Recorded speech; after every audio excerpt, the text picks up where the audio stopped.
Maharama Warriors Fan TV, Monday night Korero. Bit of a quiet weekend with the bye. The women played though. Warriors Wahine team got stuck in. There's a bit to yak about tonight. How are you, Tons? I'm good, bro. Thank you. I'm really good. Just trying to keep warm. And you? Same. It's very chilly, very chilly where I am.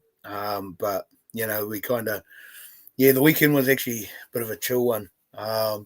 Hanging, like always, going through withdrawals whenever there's a bye and fucking feeding for the following weekend kind of thing. So.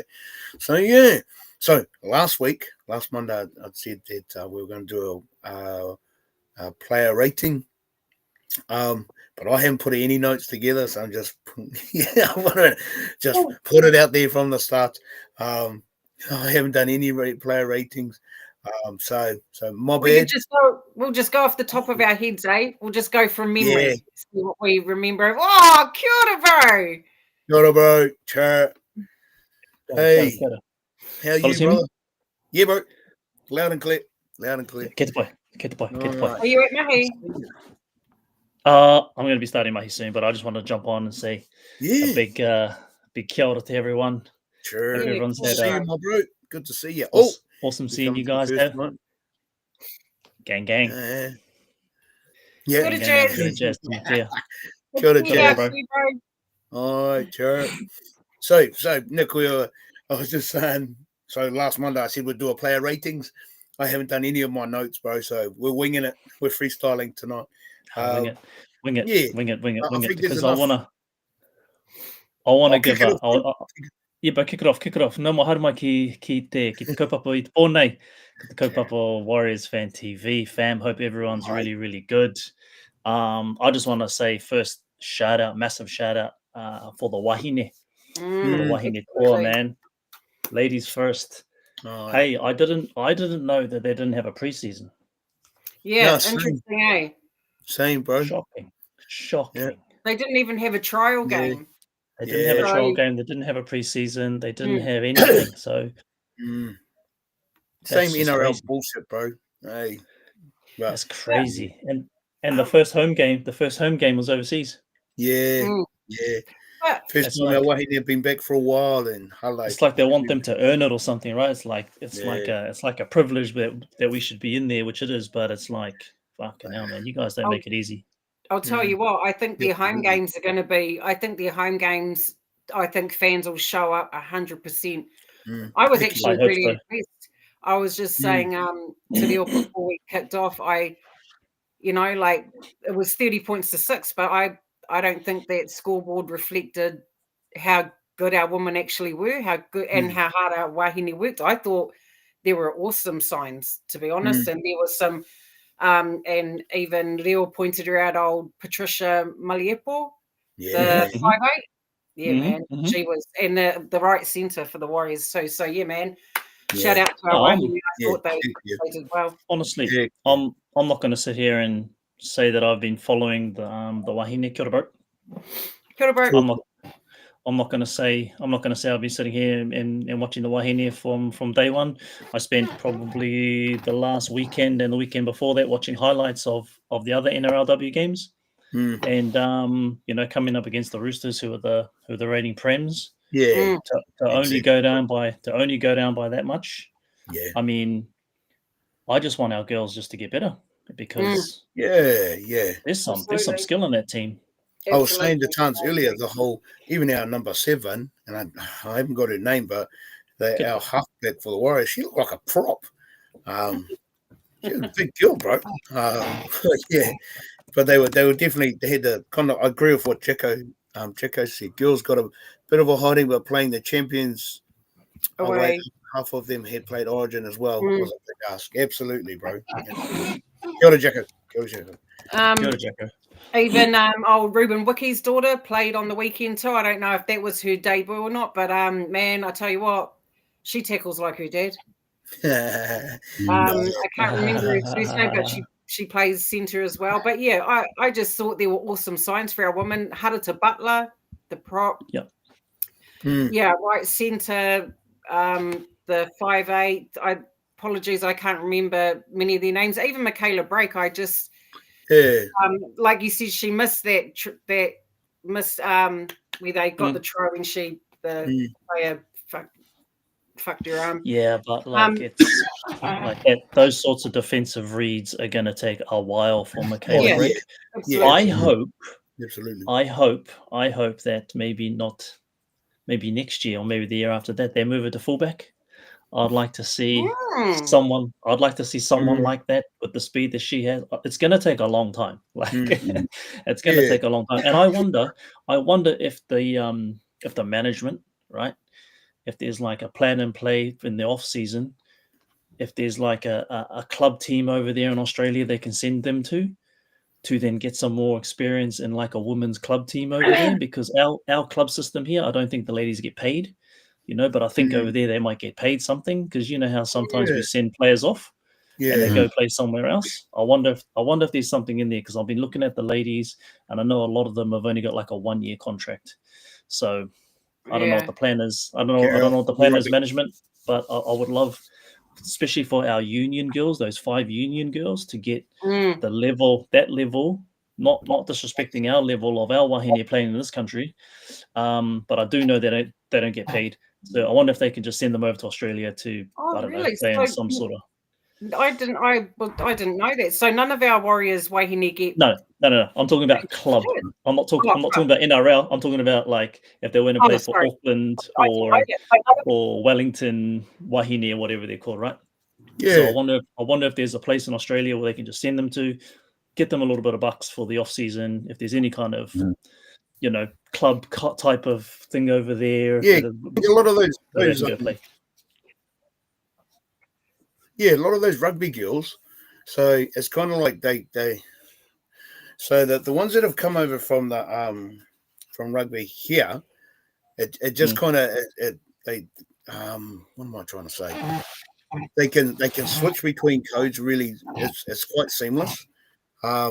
Mind you, and one of the commentators at the game was saying that a lot of the girls have. It was like back in the day when the Winfield Cup players had jobs. A lot of these girls have jobs and they work and stuff. So they're not actually paid professionals. Yeah. It's just like, wow, really? It's I think they would have to get paid in the NRLW. They would have to get paid. Yeah. But I think the gap between the Roosters and our girls was very, very obvious to see. Yeah. And it's just going to take those ladies a while to even get to that level. So I think we need to be patient with them, which I think we are. Yeah. But it was just great to see them out there on the field. So well done, ladies. Yeah. Can someone correct me? Because I'm pretty sure I heard the commentators say that our wahine trained with our Jersey Flegg boys. As opposing, did they do the opposing with the Jersey Flegg boys? They were training, against our Jersey Flegg boys, because obviously we didn't have, we don't have the luxury of having, having the trials or having, so, but I could be wrong, but I'm sure I heard the commentator say that. I don't know if they would they, with the Jersey Fleggs? No, but They'd grab another Auckland team, I would imagine. They'd maybe grab the if Auckland's got the Vulcans. I don't know if the Vulcans, which is like all of the, if you get picked for the Vulcans, then you're like part of the Auckland's a bit strange. I wonder if they have a wahine Vulcans type team or an Orcas team that they could just bring up and play against, because playing against Jersey Flegg doesn't make any sense. Because did we have 10 debutantes all up? 5. So just the 5. Oh, sorry. We have 5 union girls, but we might have had another 5 debutantes. So I don't. Yeah, I saw somewhere. If anyone knows in the comments, can you chuck it up? Because I just thought, man, if that's the case, if we had, even 5 debutantes is heaps, especially to go up against a premiership team, especially with, man, like I watched as many of the women's games as I could this weekend, and far out. It's and they don't do this every day of the week. Like you just said, they've got jobs, like footy's not there. It's just, what they do outside money. A lot of them are mums, that have got my kids at They've got home. other jobs. Yeah, Yep. so they don't get They're to not there yet. spend every day, 5 days a week, fucking practicing. So yeah, man, hats off to them. I was really proud, actually. I thought that was. Jacko just mentioned, they had some Yeah, sort of that too. scrummage against Jersey Flegg. Apparently, it got Damn. heated. Yes, I heard that, mate. Yeah, I heard that, Jacko. That's why I just asked. That's a bit. How it goes. That's a bit rough. Yeah, I did want to see that Michaela break. Like she was quiet in the first half, which was as expected, but she did kind of get a bit more involved second half. You know, and we started going to look for the ball and stuff, and I was like, "That's because even those little hit ups she'd done, she's got fast feet, man." I was thinking, yeah, she's not bloody put her scared. through a gap, No, bro. she's not scared. Is she? Does anyone know if she played fullback in the Black Ferns, or she always been on the wing? If anyone can tell us. I'm not too sure, no, but I like that shout. I like that shout. Her at fullback, she with that speed, man. Kia ora Mel, Jazz, Jacko. Kia ora. All right. Kia ora whānau. Did anybody watch Michaela break on Sean Johnson's podcast interview thing? No. Okay. All right. So, yeah, but he goes, you know, what was the reason that she said pretty much she came to Mount Smart for SJ's 200th game. Was it 200th game, or you know when we played the Bulldogs? We played the Bulldogs and then we lost, or was it his last home game? It was his last home game. Oh, okay. And she goes, she wants to be part of that vibe at Mount Smart Stadium, and like how Mount Smart Stadium's going off, right? She went there, bro. She felt the wairua, and then she signed the contract. Wow. Right? Oh. She felt the wairua and then just got the contract out and signed it. So I don't think I think that those that are privileged, because I think it's a privilege now that I kind of realize I'm not living at home, it's actually a privilege to be at Mount Smart whānau. It really is. Yeah. And you'd never know if it's in your backyard. If you live in Auckland and you can make the Warriors games, home games, whatever, you should. Most of the home games, then you just get used to it. You know, I know the vibe here is like nothing else. Like Mount Smart, it's just its own whānau way. Like it's such a community of people. But I actually take it personally when there's rival fans there, and you know, I'm just like, bro, like. Oh yeah. It's always good banter the way, you know. When they black out, when they switch off all the lights, and then all the, you know, the flames are going up. I'm just like, man, this is. It's like going to a concert. It definitely is a vibe of. It's a privilege. It's honestly, it's a privilege. Like if you can, if you're watching and you've been to a Warriors game, you actually don't know how privileged you are, because there are tens of thousands of Warriors fans that have never been to a game. Yeah.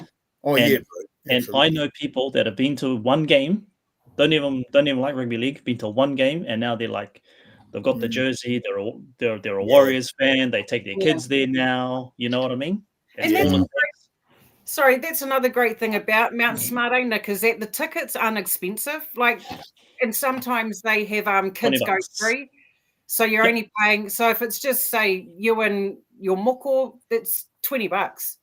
You know, or so it's a really cheap, fun night out. You know, you don't need a drink. Like the food there's obviously overpriced. Like every other place is overpriced. Like a little thing of chips is going to set you back $10. But you know you can sneak in some chicken rolls into your jacket, like I see some people do, and do it that way. Like, but Jacko, absolutely, it is a privilege. Jacko used to go when it was usually quarter full. Times have changed. Yeah, look. You know, I remember one of the first games I went to, it was dead ass. Going to the game, there must have been, I don't know, 10,000. I can't remember who was playing. I think we played the Titans. It was years ago. But in between that one and the next game was like about 10 years. I went back in 2022 when the Warriors came back after COVID. Oh shit! Been good. That was emotional. Yeah. It was like South Stand. There were people crying. Oh, really? That's what Cole said too, eh? Cole, you went to that Tigers game, eh? Yeah, definitely. Yep, definitely. It was there for sure. It was grown ass men in their lava-lavas crying at the boys walking, because the boys walked out, eh? They walked out of the tunnel. Yeah. And they had the little sprinklers going, like now we got all the massive like fireworks, but these little sprinkler things going. Yeah. And they had the whole fucking woo, woo, woo, had that one going as well. And it was like heaps of fellas are crying. To be a part of something, to be a part of the comeback, that would have been really good. SJ, crazy. Last game, man, I cried. There were heaps of people crying. I cried. I was just like, man, like, yeah, that was sad. I was going to say too, bro, like that Michaela Break. So, she's come from rugby, bro. Rugby crowds are shit house. They just don't. Nothing. There's no rugby crowd, but possibly the All Blacks, but they rival the Warriors fans at Mount Smart. It's kind of like our fans just go off, bro. I think that's just our culture. I think it's just that culture over there in Union. It's always been that way. Like, for you guys that don't know, like when I came back from living overseas, when you live overseas, all you have is All Blacks. That's really the only thing that we really can attach our culture to, because the All Blacks go over there so often. Yeah. But when I got back, I was still wanting to support the Blues, and I went down to a couple of Blues games. That was dead as. It was dead as, guys. It was not a good use of money. Like I think tickets were still about 25, which is still pretty good, but no, it was dead as. But it's almost like in the space of 10 years, in 10 years, because Super Rugby used to be awesome, man. I used to love watching the Hurricanes, the Blues, but you're going back. You're going back. Yeah. You're going back 2000, 2001, 2002. Yeah. You're going back there. That's 20 years, bro. 4 years. Yeah, true that. And it's just like they've just gone right off the boil. And like as a staunch leaguey, I'd already resigned to the fact that legal never compared to rugby. New Zealand's a rugby country, and it's kind of like how the tables and have it always turned. will be. It's like, but that staunch kind of All Black kind of mythology to it, it's definitely watered down, bro. It's kind of like, the All Blacks. Settle down, Jazz. Come on, Jazz. What did Jazz say? I've got a pro athlete crush on Michaela. She's married, my bro. She's married. She's stitched up, my bro. She ain't going nowhere.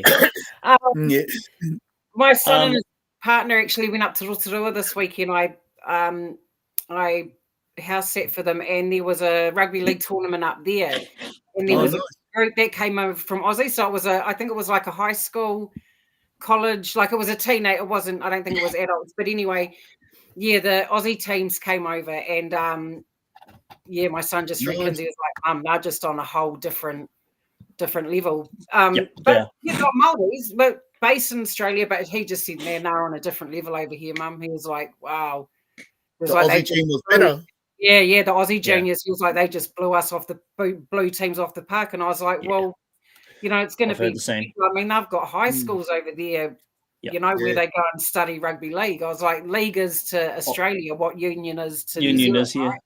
Right? I would say with what's going on with we just need to get the high schools, more high schools. I know that high schools have grown, and there were some really, really staunch union ones that were like, now they're starting to come. I think Hamilton Boys High has got 3 rugby league teams now. Wow. So they are always going to be that one step ahead of us. And I heard this from one of the bros over at Auckland Rugby League about 2 years ago. They took over under 16 boys, under 16 girls, and it was good. I think they won a couple of games, but they said, the gap's a little bit far away. Like we're not too far away, but we're far away enough for them to be that one step ahead, to be just a little bit more fluent. Yeah. Oh, hard case, bro. Malipo. Yeah, Mez Malipo. That was I think she was our only try scorer, right? We got one try from her, and that's her debut. She took them on. Earn it. Yeah. She had to earn it. I'm just having a look at some of the stats. Michaela Break, 94 meters for her first game. Wow. Not bad. Not bad. But her inside centre, is it Taisha Ikanasio? Is that how you say it? Yeah, the right centre. Yeah, right centre. Yeah. She ran for 168. Oh man, I just said before, I was like, I like our right centres. So, on the left, they just didn't get a lot of ball on the left. So Emanita Paki got 49 run meters, and Peyton Taki Moana, which is the other wing, she only ran for 12. I think they were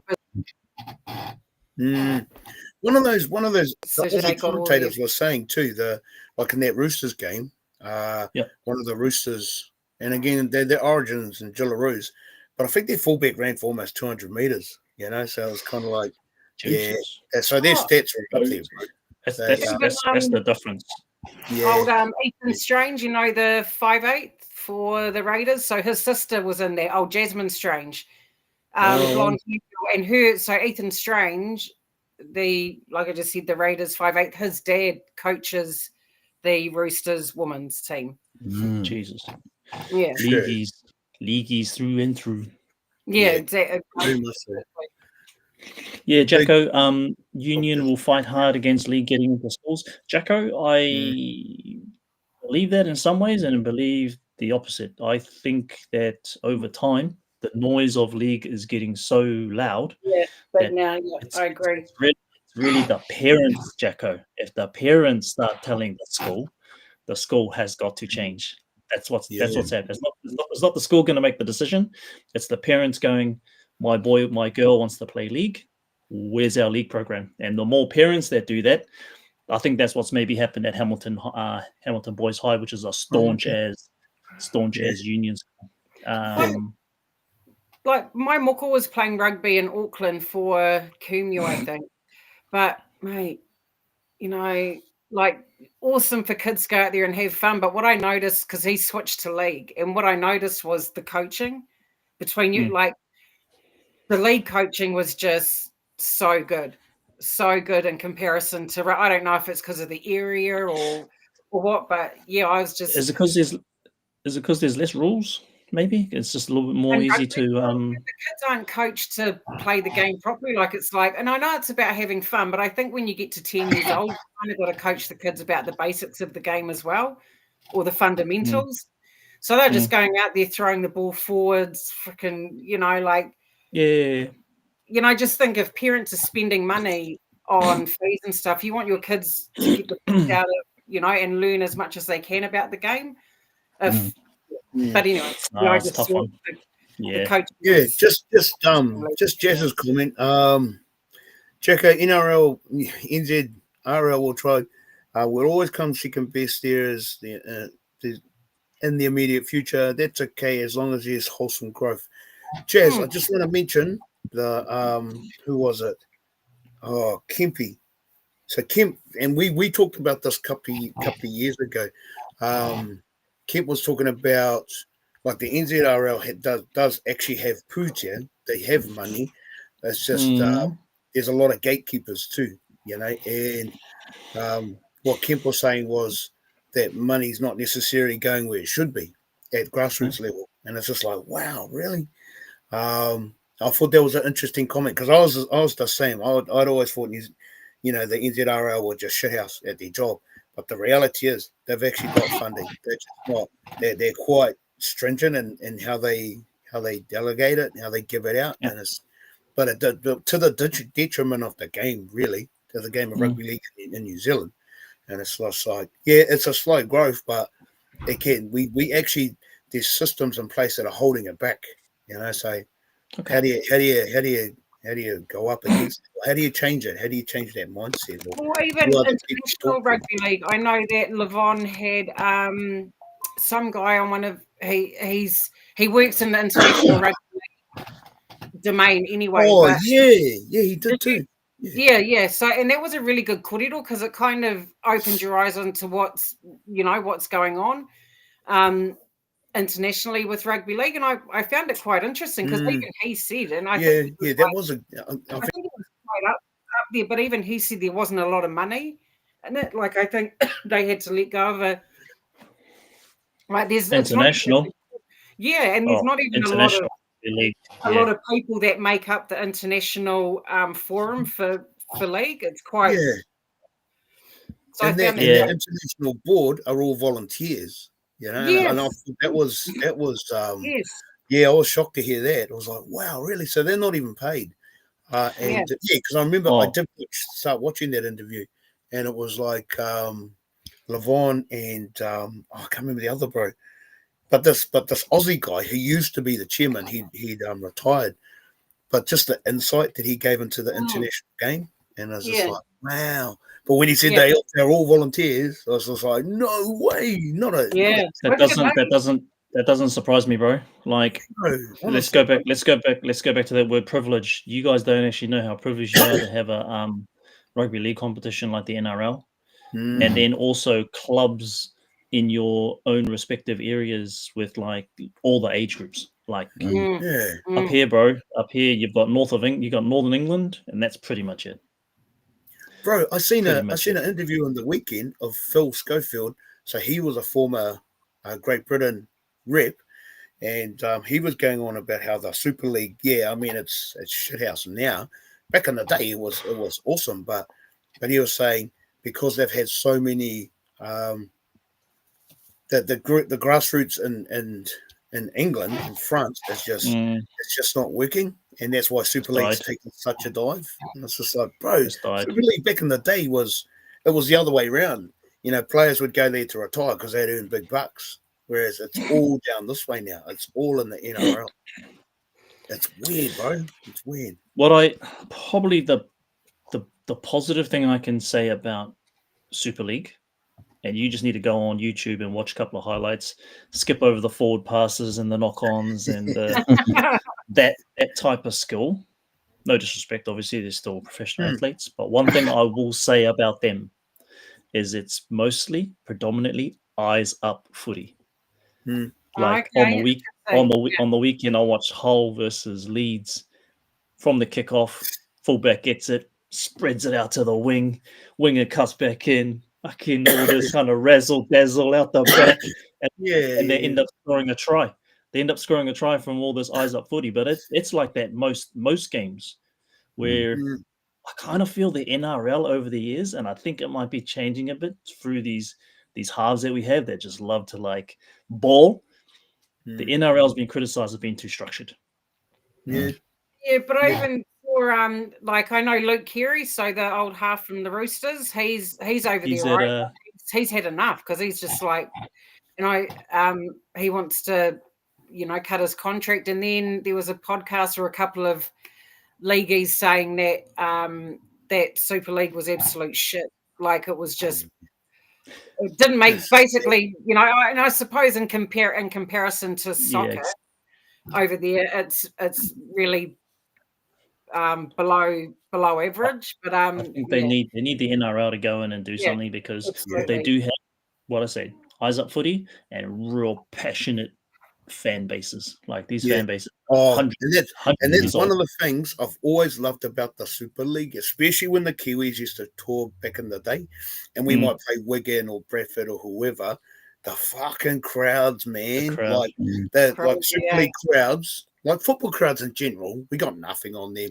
The Aussies don't compare. The English just in general. They English got in general going. They got brass bands going, and they're just singing the whole time. And it's just like, man, to be a player or even just to be a fan, go over there and watch your team play. It's atmosphere, and that's the one thing the Poms have always done really, really well. Really well. They back their teams and they're quite provocative, but they're super tribal. And they make it hard on visiting teams. They always made it hard on the Kiwis, But even during the Super League wars, like when the Warriors, and there was a couple of NRL teams that went over there to play, man, that crowds, you just can't beat them, eh? They're provocative, and I've always loved that side of. Like, I'd love to go watch a Super League game in at Wembley or wherever, and just take it all in. They put us to shame when it comes to like the crowds. It's just part of their culture. I think their culture is like that. Like I remember I met Paul Fatiura about a year ago, because he went over to the Super League as well, and he reckons there might only be 3,000 people in the crowd, but it sounds like there's 30,000 people in the crowd, because they're just so vocal over there, right? It's different. It's on a different level. Heck yeah.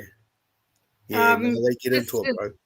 Just to your comment, Tahi, eyes up seems to be a dying system in rugby league. Yeah, I mean, 1,100%. Yeah, I've heard stories about Trent Robinson, how he's really like has all the numbers and fucking graphs and like pretty much science, and he kind of coaches off that. But yeah, I agree, bro. And I think that's why teams like the Raiders are good to watch, because they don't play that structured type of footy. And we saw that on the weekend, which was a fantastic game. Tigers are another one. They definitely unstructured yet. And I don't want the Warriors to go down that same route. I mean, I think, that's why I love the Warriors, because for years we were just that just went out there and just played footy.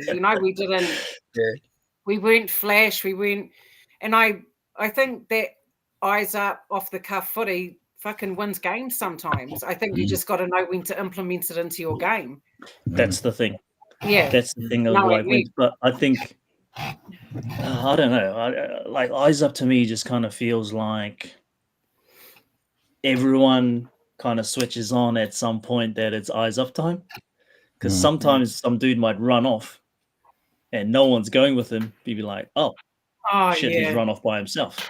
So it needs to, I don't know what it is, but go have a look at the Super League. Honestly, just kind of fast forward through all the BS and the missed tackles and the this and the that, and you will see sometimes some dude just run in, look, throw, cut back, pass, cut that ball, fucking grab a kick, catch it, pass it. It goes through that 10, and goes through the whole team twice, and then there's and I'm just like, bro, where is this footy? Is it quite messy? Sorry? Is it quite messy? Like, a lot of people are saying it's shit. And I suppose you look at the NRL with the structures and the disciplines and the slick passings, and then you go look at Super League and go, ooh, it's not the same. I don't think it's shit. It's just different. It's different. Yeah. I was going to say, because it's like the NRL.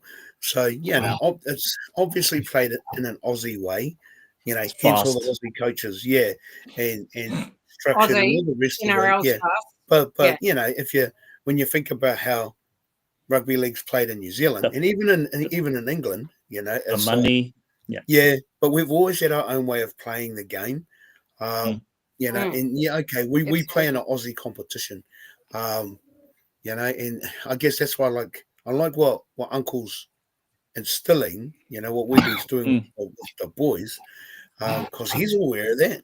He's aware of the talent that we have, and just trying to emphasize those skills and building on our strengths, and being able to, like, the times when they start offloading, when they're freestyling, that's when the Warriors are they're a really hard team to predict, because then defenses start standing off, or everyone's starting to hesitate or wait, but that again, for me, it's like, well, that's a Kiwi thing anyway.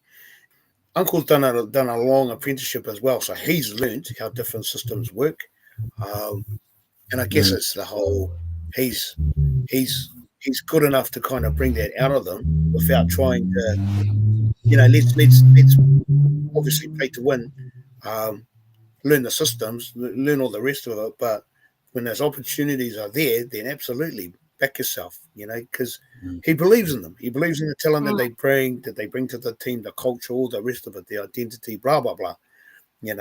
There's definitely space for the Warriors to play a style that is Kiwi. It's a Kiwi style with I guess a bit of an Aussie flavour to it, Yeah, because when we do that, one comes to mind, Wado out of dummy half to Dimitrik. Dimitrik's in there, turns around back to Wado. I don't know who he gave it off to after that. To someone, came back in, and then a try was scored. I don't know who it was. It was against the Bunnies. I think Lecker scored, right? Was it the Bunnies? That's our version at the moment of kind of like that eyes up footy. And other teams do it. I'm not saying that we're all completely structured. I've seen the Knights do it, Dolphins, obviously,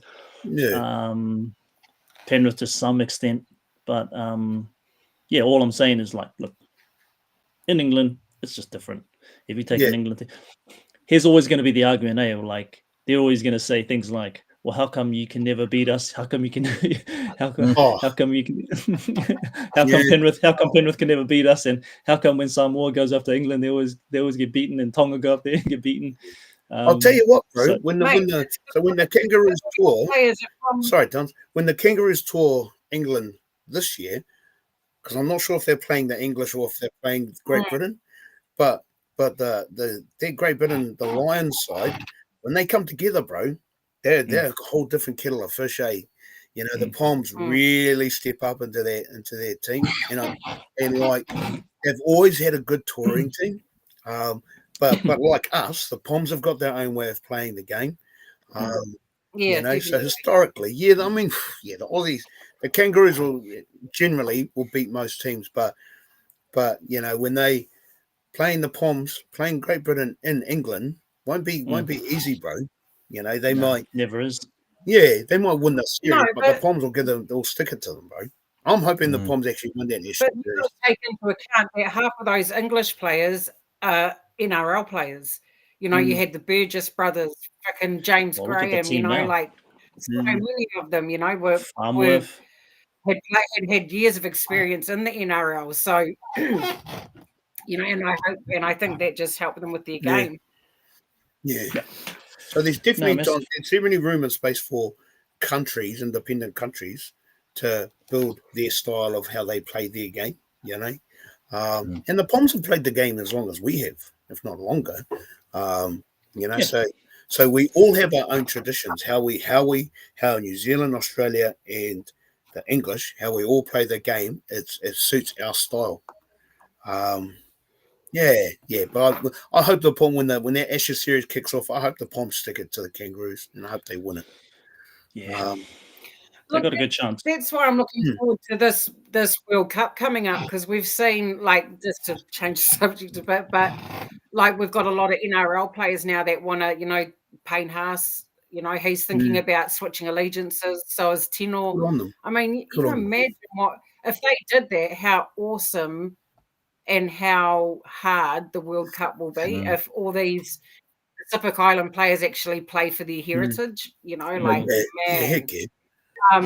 Australia could get rolled, and mate, So they should. and if So anything, they should. and if that's the case, if these Pacific Island players said, "No, I'm going to play for Tonga, Samoa, PNG, whatever," like, mate, that I would love to. I'd probably be more scared of playing or Samoa rather than Australia if all these players decide they want to rep their heritage. So, yeah, I think it'll be awesome from the World Cup. I think it'll make the game just 100% better. Flip side to that though, like because the NRL have their finger in so many pies, they are always going to position themselves so that the Kangaroos have the easiest run to the final because they're always going to back themselves to win it.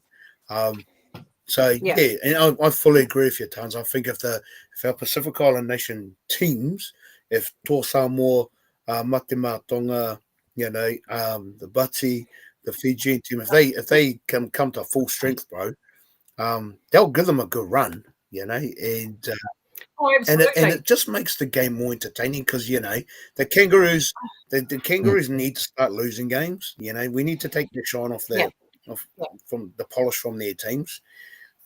You know, it's almost like watching the Crusaders win all the time, or the All Blacks. It was actually Phil Gould and Paul Gallen on NRL at 9, and they had a discussion about it. Cam Smith was there too, and someone else, and Paul Gallen was like, "Oh well, if all the Tenors and the Paynes deflect, you know, and not play for Australia, we might not win." And Phil Gould, man, credit to him, he was like, "Good, yeah, it's better for the game." He was like, he was like, you know, we need games like this, and I think, man, I hope they also do. it's the other countries because I can see where the problem is now. It's all just going to come back to money. So I think there's two problems now. I live over here, right? It's money, but it's also rugby union is so popular, and rugby union has been building its club systems in other smaller countries for ages, right? And I'm speaking with the bro who's, you know, really struggling with the well, not struggling, but hard to get teams together because the rugby union season's so long. So over here, most of the players that play league in these smaller countries also play union, and they play league at the end of the union season. Yeah. So they're quite battered anyway, and now they're going into league at the end of the union season, right? So it's not like what you guys are used to, where we've got two sports running at the same time because there's so many players. There's not a lot of players. That's the problem. There's not a lot of players playing this. Is that your mate that came on? Yeah. On when you were So here?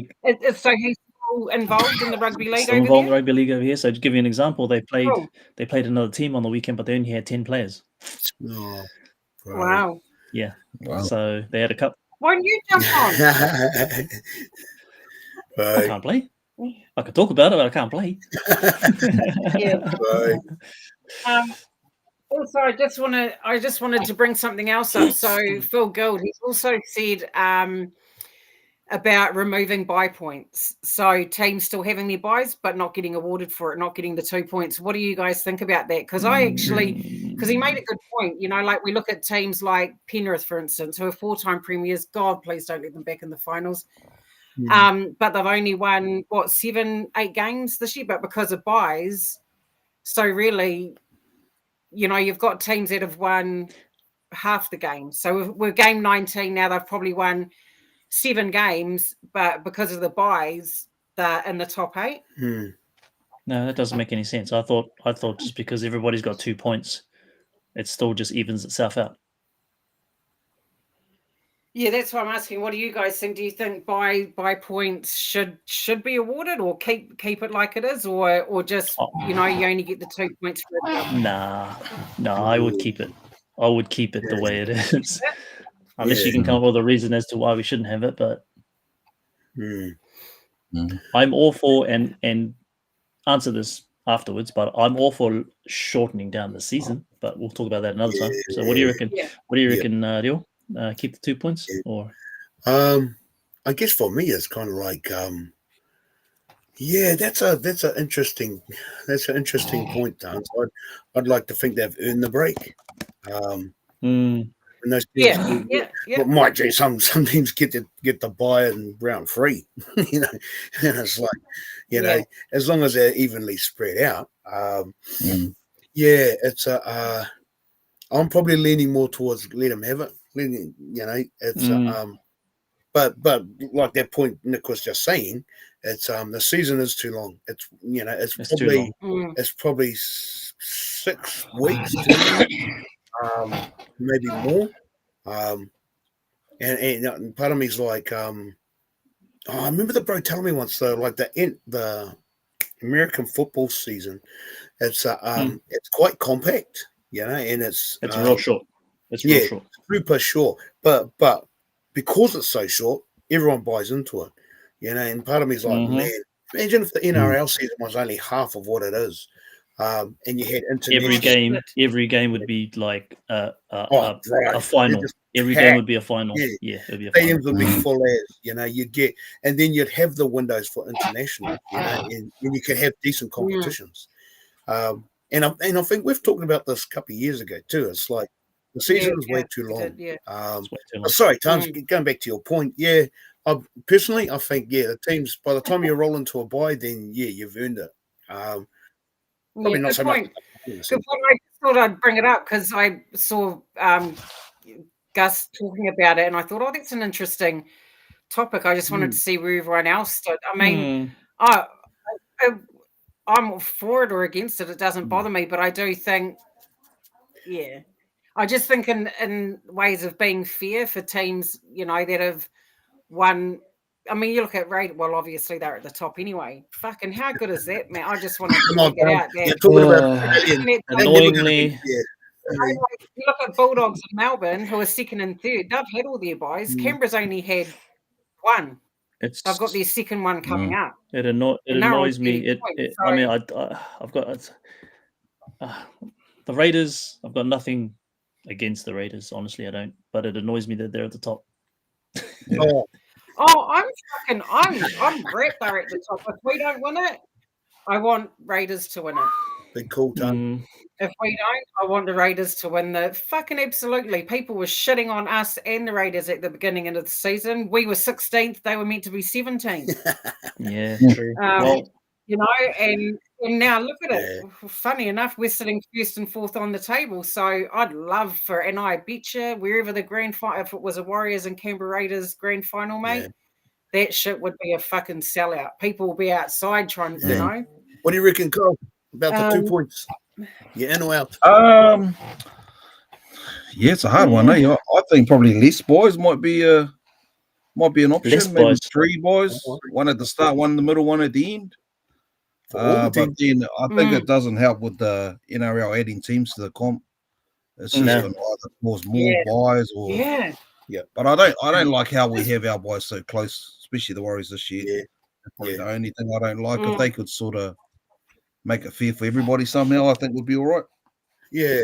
And like it's going to be an 18-team comp 2027, and it's just like, and what I don't like about that is the whole it's just making the season longer and longer, and traveling to Perth, that sucks for the Warriors, man. It's such a long way to go, you know. And I wonder how that's I don't know, because they have to do us a solid and go.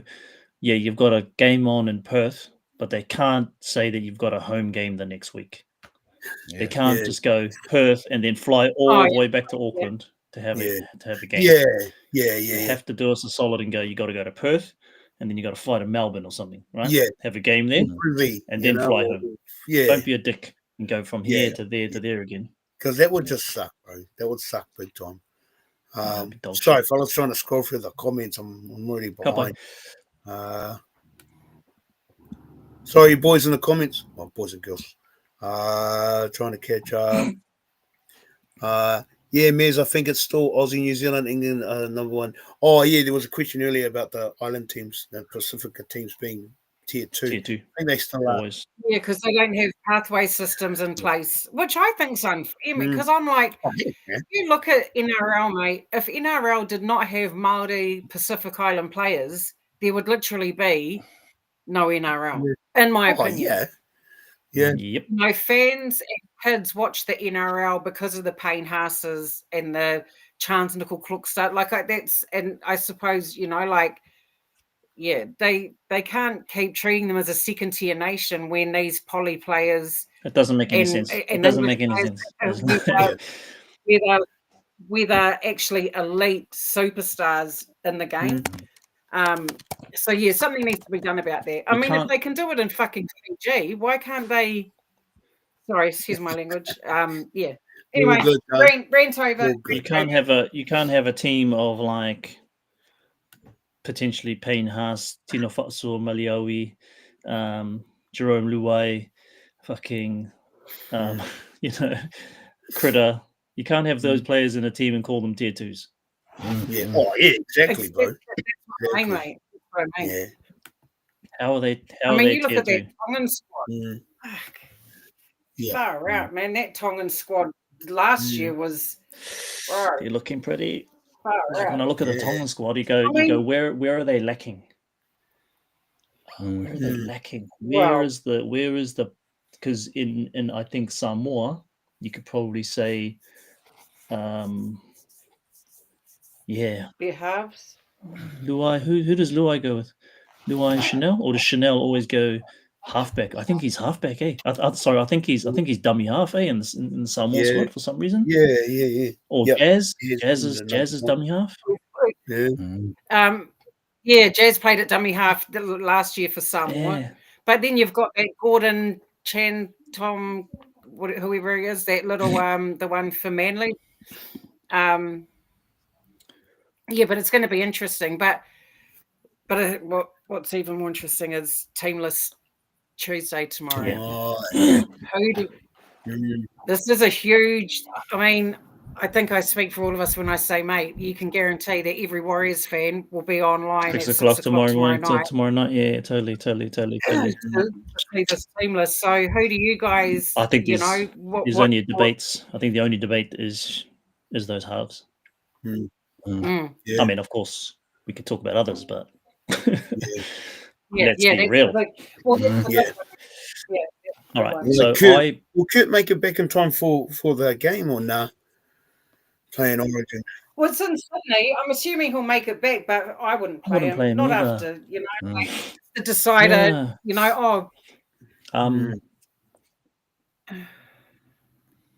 What's that, my bro? I'm a fan of keeping CHT there because of his connection with our left side. But if we do have someone new, okay. I think Chanel's locked in. It's whether or not he has to be. Yeah, it's whether or not it's going to be Tamaiti that partners him or Tanner. The amount of kicks Chanel's put up that have led to tries.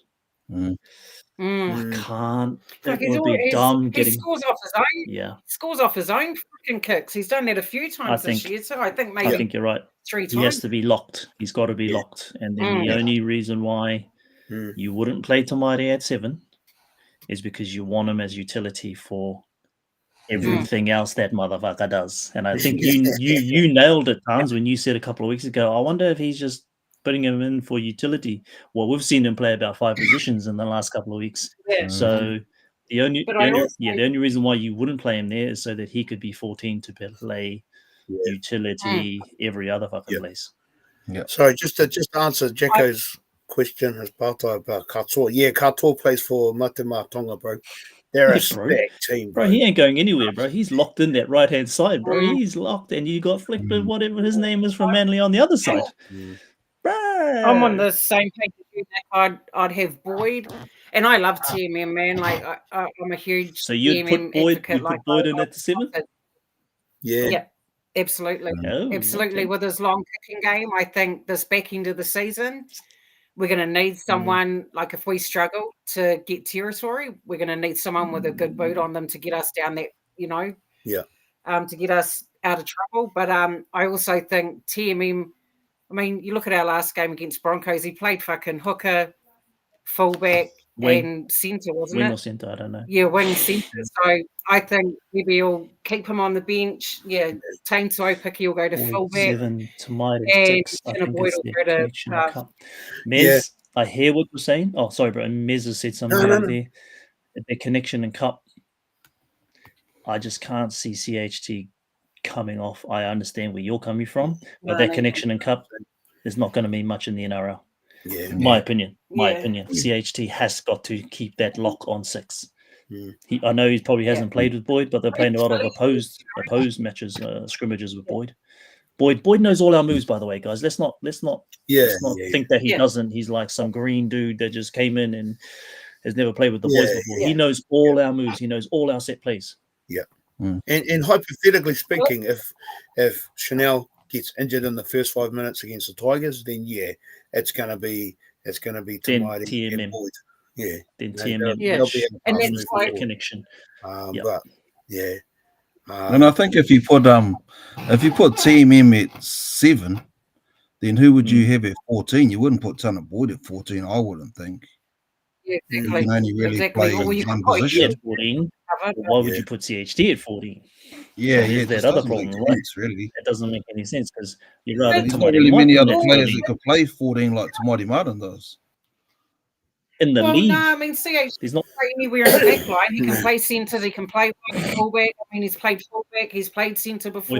He's played fullback somewhat. But I just think now that we've got that cohesion going with CHC, and his centre and edges, you don't want to disrupt that too much. And if we know anything about Webby, guys, we know that he likes to make it the least amount of changes as possible. Yeah. Oh, yeah. So I think, I don't see, see people, RTS at fullback. I'm like, bro, you can put RTS at fullback. Who the fuck are you going to put on the wing? That's just crazy. We haven't got many outside backs to choose from as it is. So no, hopefully RTS stays on the wing. Tane Tuaupiki at fullback and Tanner Boyd to 7. We're going to see. And I think Ed Kossi might get the wing again, I reckon. What's that? Ed Kossi? Yeah, he will. I can't see anybody else really. He will because he's taking it without shuffling the team around too much. Exactly. And Barry, me and Rio just had a quick yarn about it before we jumped on.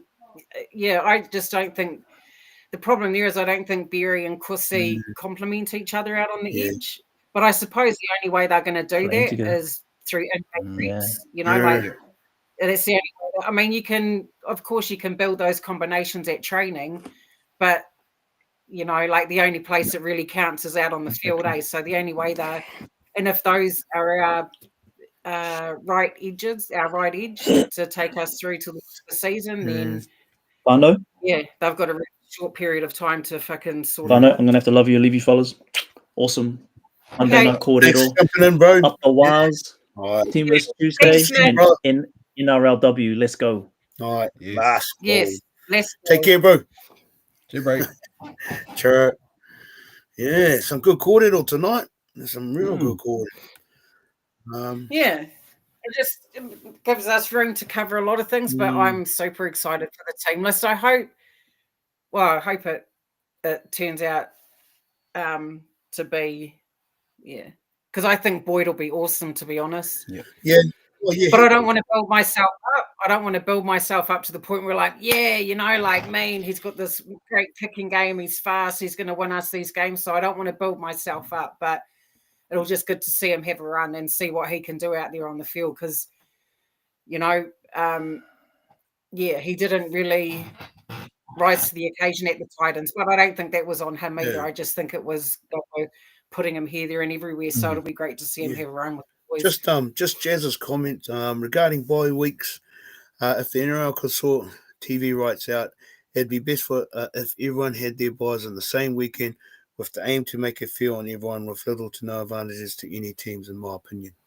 Sure. I agree, Jazz. I think with Melbourne, and yes, everyone knows I hate the Storm, but if you look at them, I mean, they had their 3 buys really quickly. And honestly, we've won at that time. I think it was, if we had beaten the Broncos, we'd be 2 wins above Melbourne. So they've won one more game than us now. But their buys put them, at one point they were second on the table. And so, anyway. It's Jazz, I agree. Just check out DWZ is back in a couple of weeks. I would love Webster to give young speedster Seal Cully 1 or 2 first grade games in place of Cossie. Yeah, I think especially after Ed's we might, game. bro. We might. Yeah. But everyone knows. Just think Cossie's everyone knows Uncle Andrew is a loyalist. He's pretty loyal. He's pretty predictable when it comes to those things.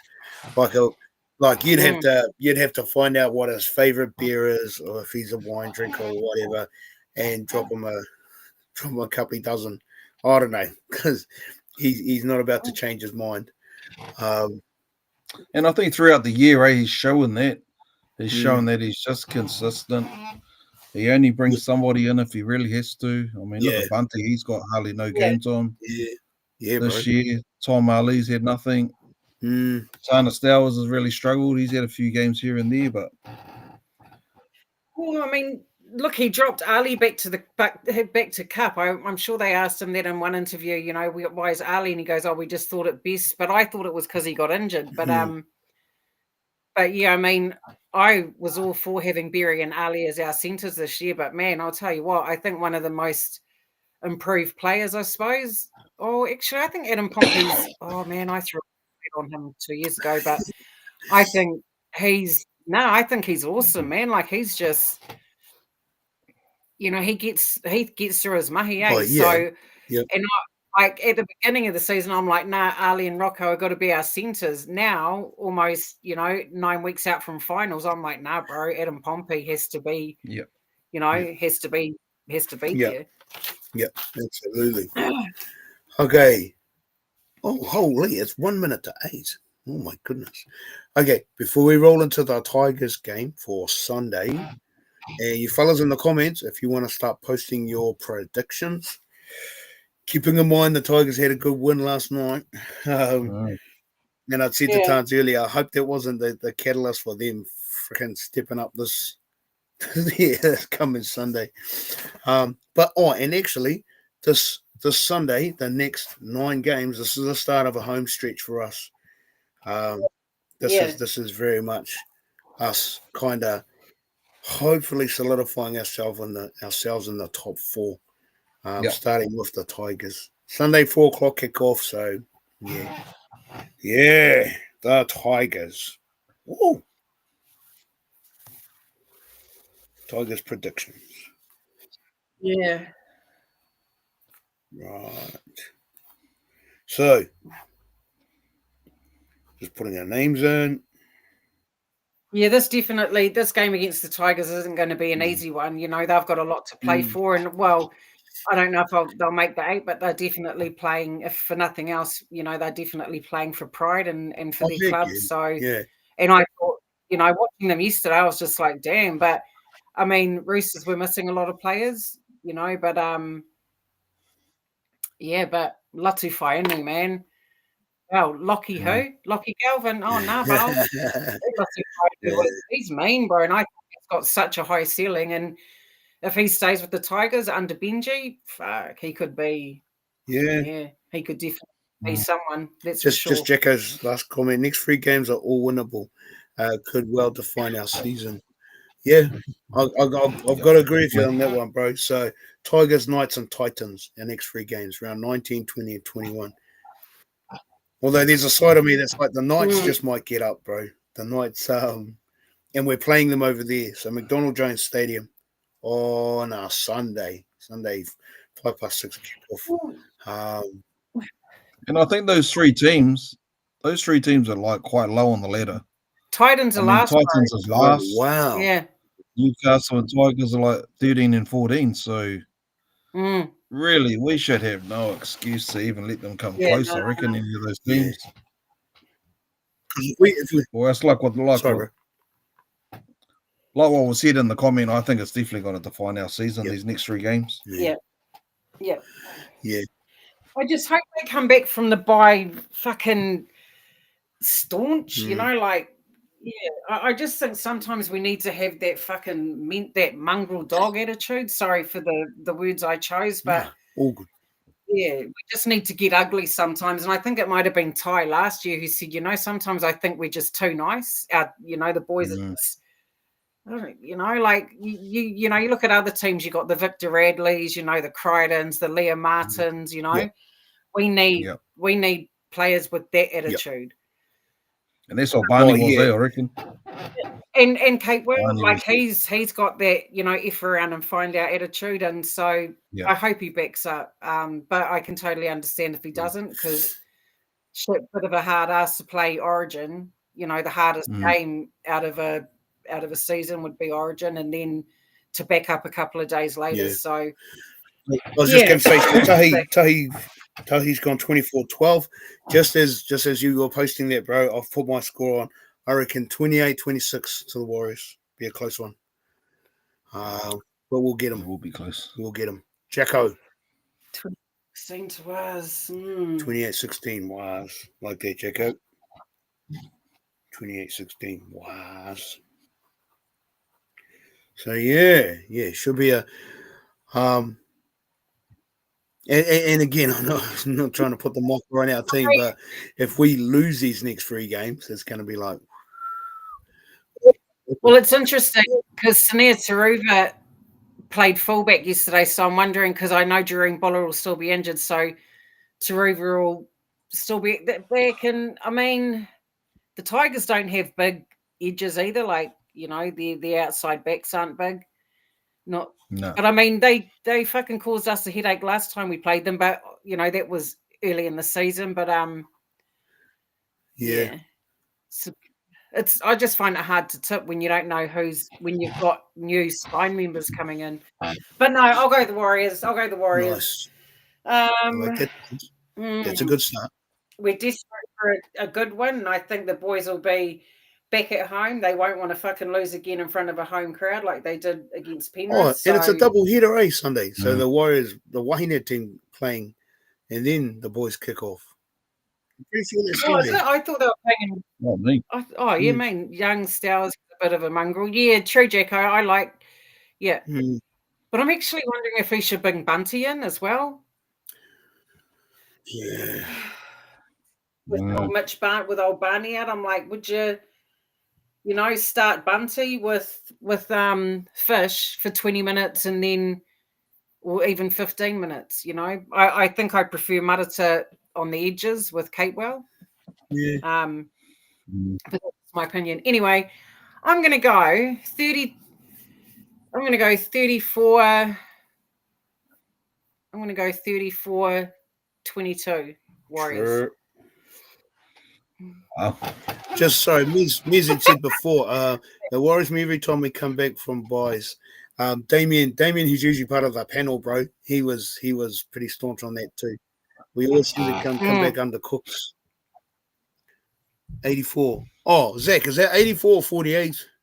No, I'll go for 84, bro. Keep it consistent. 84. Yeah. 84. Wow. Zach always aims high, bro. Love it. Love it. I suppose that's the great thing with our squad now, is that there's so many variables as to who can back up and play because we've got such solid depth throughout our team. I mean, we could see a Steel Cully. We could see, you know, like so many players step up. So, but I think we will go with experience, and I hate to say this. I mean, because it doesn't. Yeah, it was just you know, against a Broncos team that have kind of stepped it up, and even that Doggies game in the weekend. You know, the Broncos. Didn't see that one coming. You know, no, but they're like the second. Without the Origin players. The Broncos are like the comeback kings all of a sudden, you know, fucking against the Sharks they were down, Broncos they were down, and then Dogs, and then yeah. What about you, Cole? What's your score, my bro? I'm going close, bro. I'm going 16-10. Could be one of those games, bro. Yeah. What's the weather like? I don't know. I'm just not feeling the big points. Like, I'm just not feeling it again after that Sharks game, you know? Like, that Sharks game, we sort of went up a level, and I'm just not, I don't know, just not feeling we're going there again at the moment. Yeah, no, I feel you on that, bro. Yeah. I'd like to hope that we do, but I don't know. It's a bit worrying, actually. I'm quite on edge, to be honest. Sure. This Tigers game. I think just in regards to, man, like, as much as I want us to make top 4, I actually feel we're just going to make top 8. That's what I'm thinking. Sure.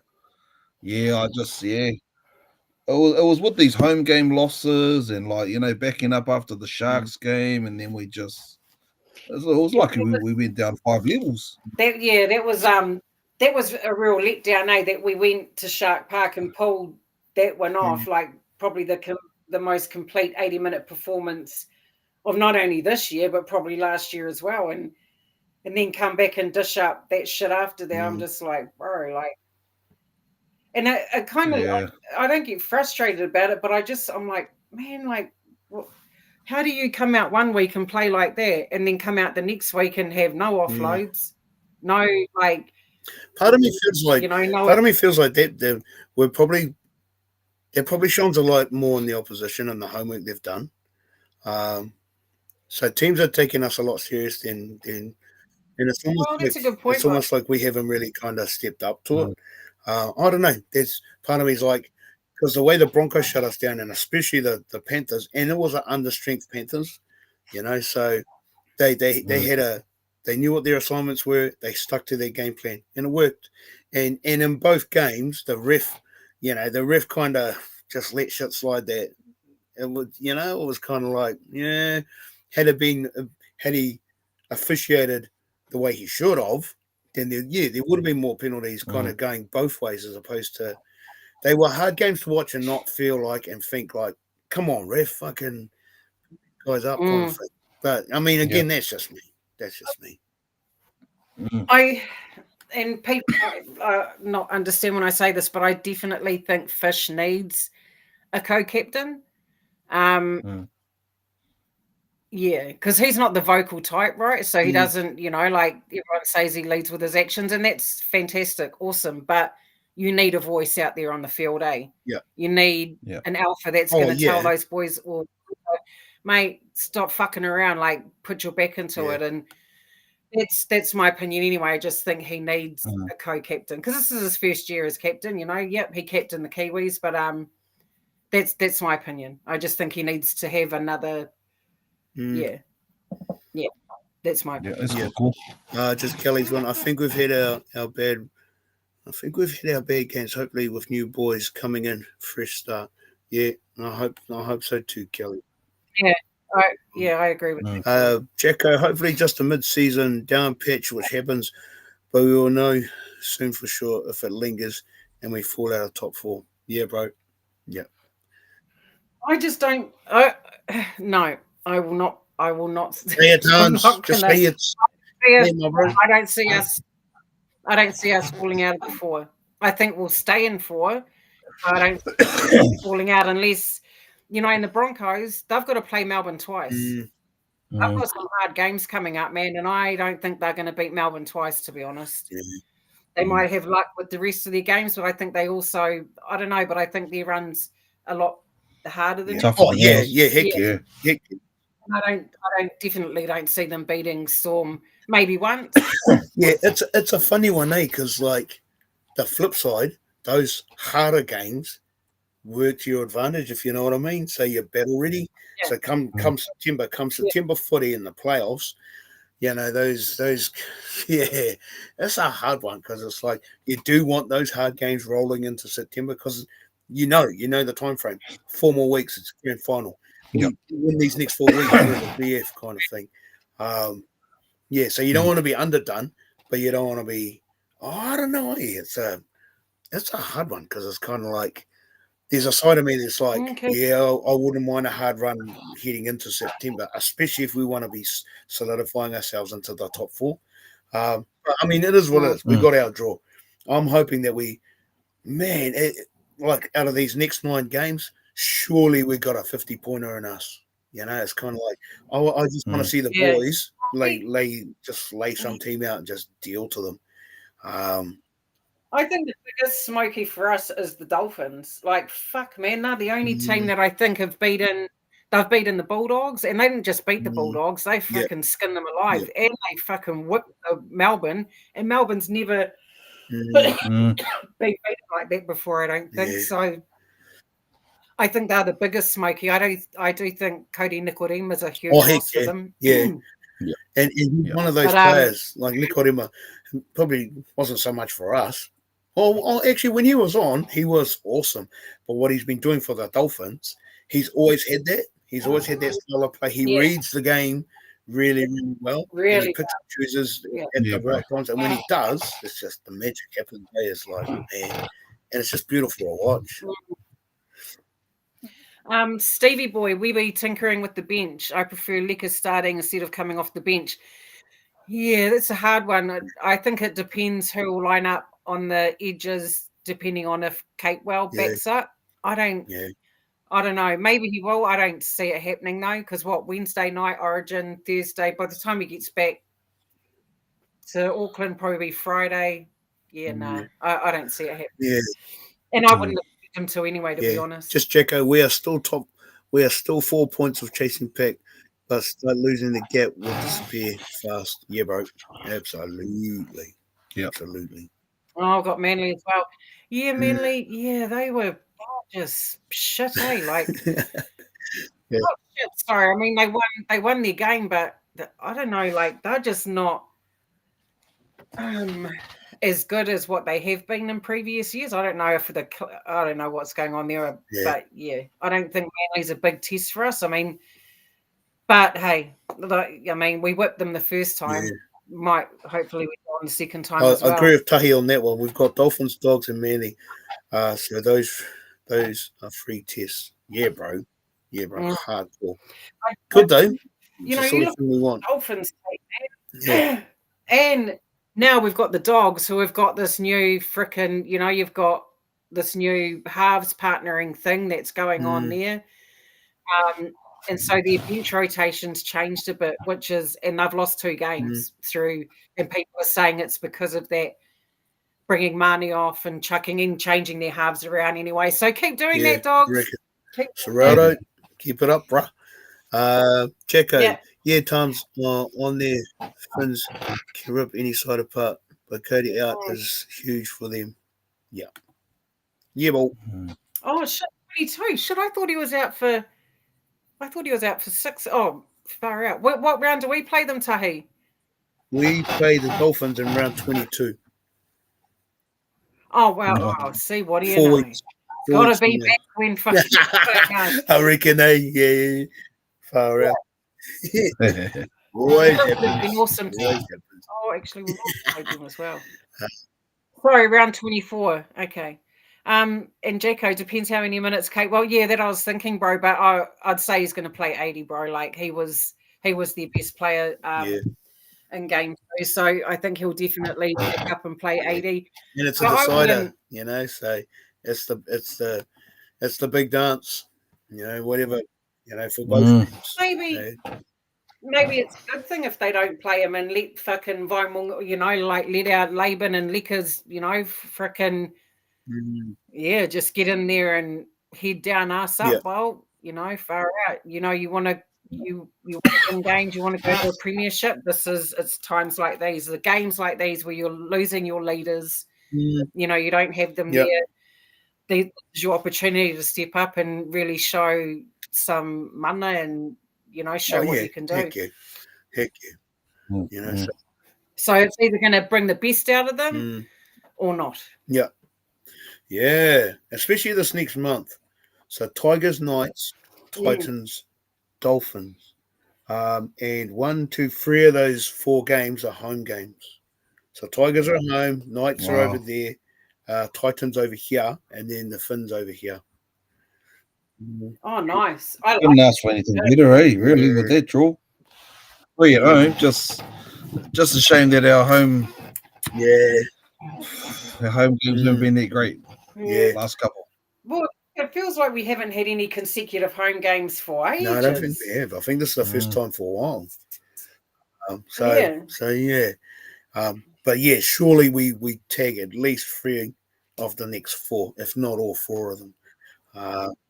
Yeah, definitely. Yeah. That's good. Far out. Titans, man, nah, shite. But it's interesting. I've seen Tenor. Yeah, I think that club's imploding anyway. I just seen a post what Tenor said about. Anyway, it doesn't matter. This is Warriors Fan TV, but all good times. Some interesting content about the rugby league world. I'll just run through those predictions, and if you haven't put your score up, then chuck it in the comments. But from the top, so I've gone 28-26. Kyle said 16-10, a close one, a low-scoring one. Tans 34-22. Jacko 28-16. Tahi 24-12. Kelly 34-14. Oh, like that. But I love this one, the next one best. Zach 84-18, not 48. Okay, 84-18. Miz 40-20 and Jazz 32-16. If I've missed you out, then chuck your score in there, that's our predictions for this coming Sunday. I've got one question for everyone in the comments. Who is your most improved player this year, or a player that you've been most impressed by? One player. Who have you been most impressed by this season? I'll kick that one off, and it's pretty easy for me, and being a former forward, but Aaron Clark. Head and shoulders. Oh yes, the guy is just Mr. Consistent. Even in a losing side, he never gives up. Who's yours, Carl?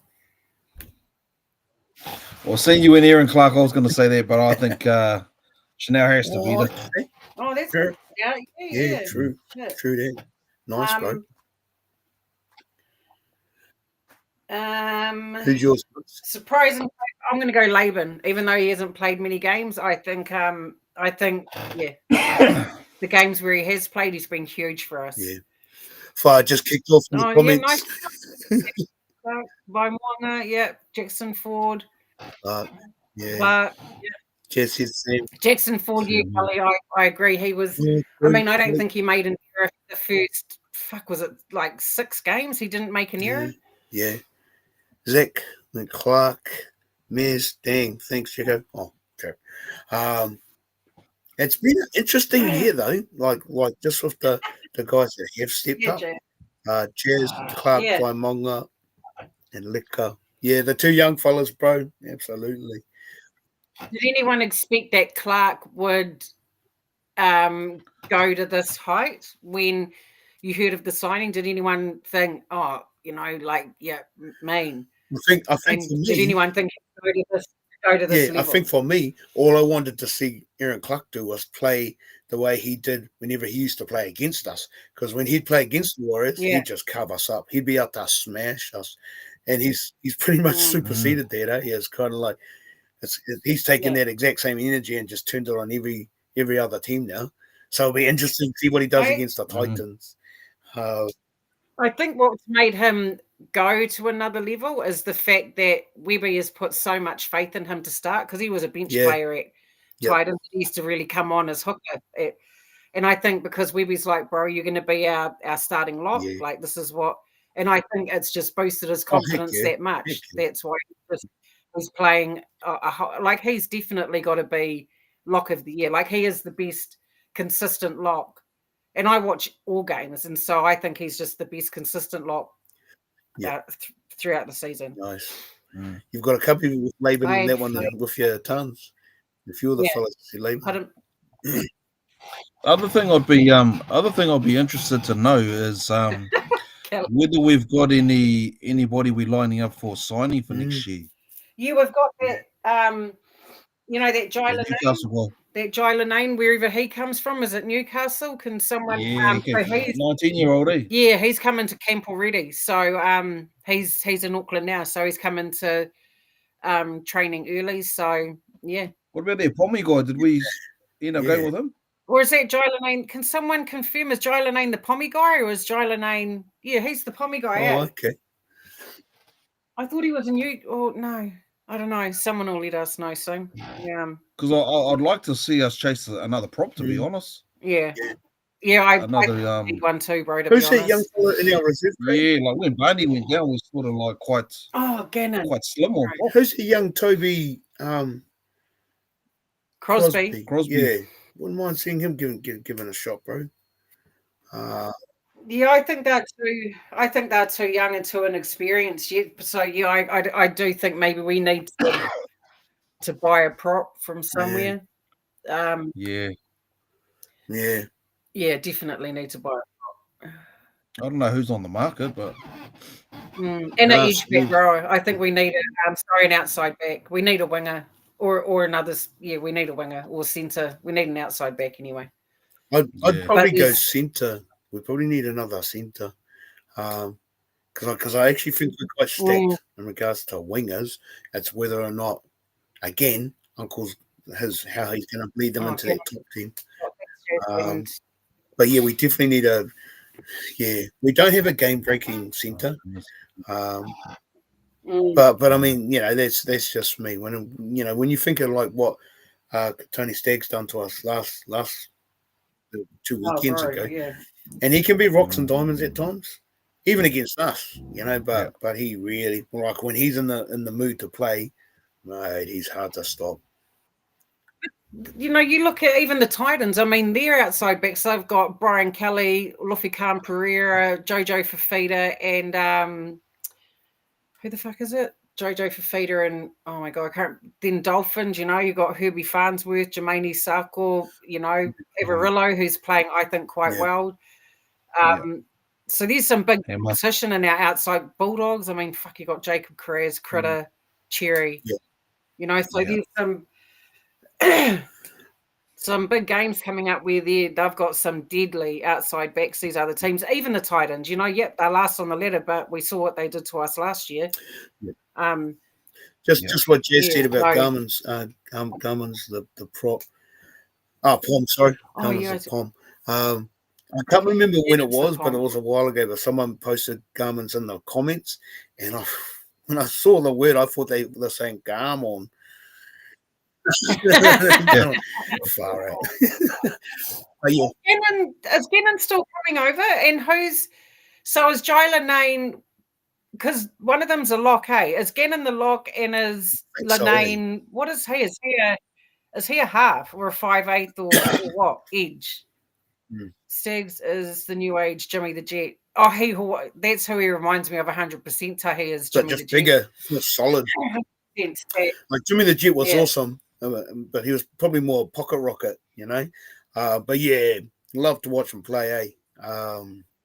Heck yeah. Just because Crosby is a freak. He will be great, but may need another year in Cup. He will be superstar in 5 years. I like that shout, Jacko. I don't know why we don't reach out to him actually, because he's not going to get he's going to sit behind Shibasaki and Arthurs and Karapani now. So yeah, someone's going to pick him up eventually. I just wonder who, because mate, there's a lot of clubs that need some outside backs. Gannon is the second row. Oh, okay. Yeah. Okay. But he's had isn't it him that's had a few freaking serious injuries? I hope those Poms aren't the Sam Tompkins support. Oh, Kelly. I reckon, eh? Oh, come on, Bill. Those Poms aren't the Sam Tompkins 2.0. Yeah, same, Kelly. Although, you know, I did like when Sam scored that shit he used to do with his hands. I was like, bro, that's pretty cool, bro. Probably not everyone's cup of tea, but hey. Yeah, he just didn't, because he came over with a lot of hype and then he got over it and it was just like, just fizzled out. Oh. Yeah. Did anyone else, because I sent it to our group chat deal, did anyone watch the CNK interview on Unfiltered on YouTube? I didn't watch it. It was a really beautiful interview, and it's not based on footy, it's more about just his life. Go and watch it. It was actually quite heartwarming, and it's just beautiful to see footy players when it's not about footy. It's just them as actual human beings. Yeah. And you just I appreciate it, because it's like, you know, this guy just, you know, they're not just footy players. They're not just these 80-minute men every weekend. They're, you know. So go ahead and watch it, guys, on Unfiltered with Brown Butterbean. Sure. And I was thinking of something else, but I totally forgot what I was going to say.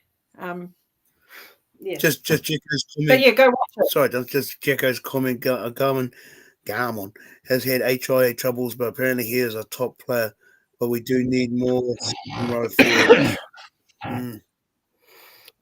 Yeah. Oh, that's what I was going to ask. So after June 30th, so you're not allowed to do any new signings, but obviously you're allowed to re-sign within, like recruit within and do new contracts with the people that are already in your club. Does that make sense? Like Lukey Metcalf, for instance, he's off. So can they re-sign him now? And can they sign Timaiti Martin? Like, can they do internal contracts? Well, I suppose after the 30th. Yeah, it'd be in their best interest to act on it, because once that window opens again, and I think it's in November, or it might be sooner actually. You know, so you definitely want to lock in your top 30. Yeah, it's just a huge shame that Luca, you know, and you're right too. You called it a couple of weeks ago, Tans. It wasn't. So the leg that got hit wasn't the leg with the sleeve. Yeah, on. It was just like, another one, eh? Yeah, and sorry if I offended anyone last week when I was talking about it. I was just quite frustrated because I thought they'd rest him, and even Medio and the bro had that discussion and thought they should, but obviously it wasn't the leg that was injured; it was his back leg. But yeah, I just hope they're doing all right. But the thing is that you know, can't cry about it. Can't, the boys obviously would have it's affected Metz and his family, and Same with Barnett and the team. But, mate, the boys are just got to get back to the grind, get back to mahi, train, and, you know, go talk with their brothers, you know, and support them. But, mate, there's games to be won and still a season ahead. So yes, still 9 more rounds to go. All right, I think that might be full time for tonight, eh? So we've managed to yabba for a good hour and a half. Not bad for no game. But yeah, that was. I actually really enjoyed that Korero. That was good. But next man up, very much, Miz. But no, just thanks to the fellas in the comments for jumping in. Yeah, man. Me and Korero tonight. We kind of jumped across different kaupapa, but hey, it's what it is. That's all good.